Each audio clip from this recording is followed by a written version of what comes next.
How's it going, guys? It's Nathan from Nathan's DIY Garage, and today I'm going to help you pick out a good shop to service your BMW. Okay, so this is addressing probably the most popular question I get. Do you know of any shops in my city that I could take my car to that aren't going to mess it up? So you're going to look for a few things here. You're going to look for other people's been in the shop. You're going to look at the shop itself. Is the shop dirty? Is the shop huge? Is it too clean? Are the service techs friendly? Does it look like they know what they're doing? If you see them work on stuff, you usually can tell pretty quick if they know what they're doing or not. In a situation like this, you're not looking for perfection. You're looking for somebody that's not going to blow your car up and not going to cause more problems and more damage than what you had when you took it in there. So the biggest thing you want to look for: does the shop have computers? They have internet? Do they have the appropriate equipment? A lot of these other shops call themselves indie shops. That doesn't mean they're worth a shit. Doesn't mean they're bad either. It could go either way. The dealership, a lot of these E46, E39s, even the E90s now, they're getting a little old for the dealerships. A lot of the guys haven't worked on before. The techs are newer. You know, these cars are getting pretty old. And most importantly, any kind of dealership is not going to do your timing chain work. They're not going to do an engine rebuild. They're not going to do a transmission rebuild. Most dealerships and most indie shops at this point are just part swappers. You know, if you need an engine, they're putting a used engine in it. You need a transmission, they're putting a used or a new transmission in it, and stuff like that.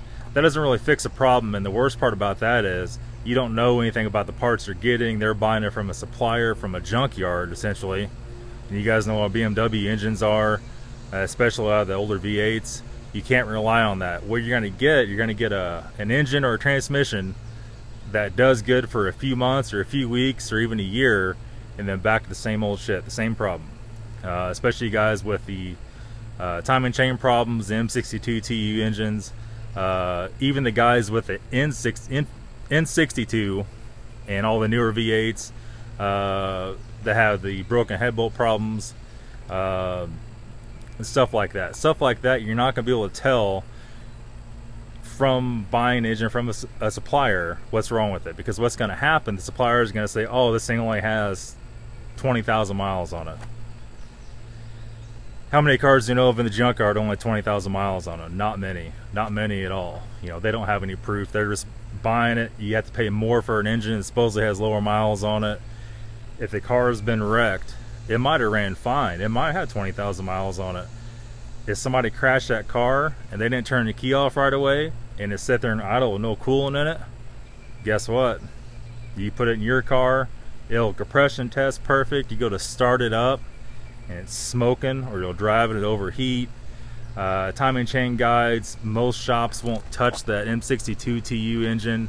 They won't even take it on. The other shops that do take it on, they'll take it on, just have no idea what the hell they're doing, go and just make a train wreck out of it. Like the X5 we had. You know, they had timing chain guide, noise, wasn't even broke.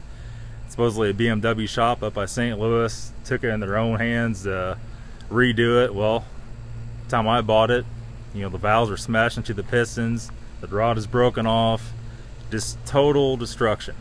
So what you're going to want to find in a shop is a shop or a technician that pays attention to detail, somebody that really truly is, how do I want to say this, not obsessed with BMW,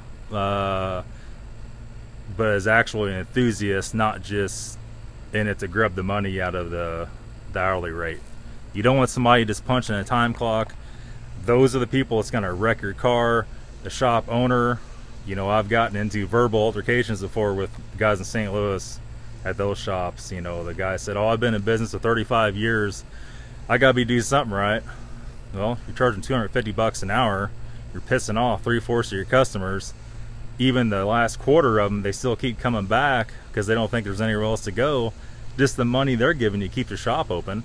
You're tripling the price on parts. You guys are just grubbing money out of it. That doesn't work. You're not paying attention. You're snapping shit off, breaking stuff off. Come on, man. You guys know who you are. You can't do that. And then the worst part about it is you guys that do that, and then you offer the customer next to nothing for the car when you can't fix it. You fix it yourself, put it on Craigslist. Shame on you. You know who you are. There's a lot of you out there. So a lot of you owners, be careful with these shops. I don't care how big it is. It could be a huge ass shop in a huge ass city. It doesn't make any difference. Word of mouth is king in anything like this. If they're successfully doing these jobs, keeping these cars going, then yeah, go for it. But be warned, even the cheapest BMW guy is gonna charge 70, 80 bucks an hour, probably no less than 80 now, maybe even more. Dealer is gonna be 200, 250, depends on which city you live in. So that's pretty much it today, guys.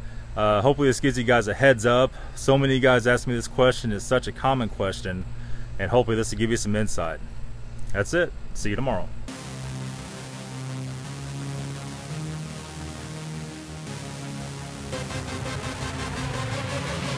Yeah.